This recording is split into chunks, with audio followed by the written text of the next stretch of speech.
بسم اللہ الرحمن الرحیم۔ السلام علیکم ورحمۃ اللہ وبرکاتہ۔ ڈیلی محمد چینل کی طرف سے آج میں اپنے دوستوں کو بہت ہی پیاری دعا پڑھنا سکھاؤں گا۔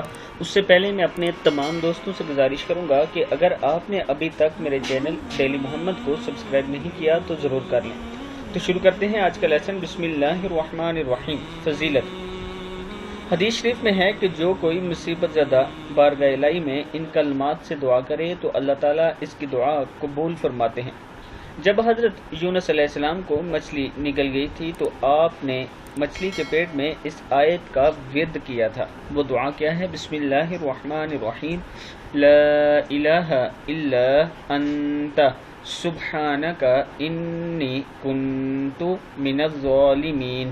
پھر سن لیں، لا الہ الا انت سبحانک انی کنت من الظالمین۔ صدق اللہ العظیم۔ آپ دوستوں نے اس ویڈیو کو آگے ضرور شیئر کرنا ہے اور ڈیلی محمد کی جتنی ویڈیو آپ تک پہنچتی ہیں آپ انہیں آگے ضرور شیئر کیا کریں اور چینل کو ضرور سبسکرائب کیا کریں۔ السلام علیکم ورحمۃ اللہ وبرکاتہ۔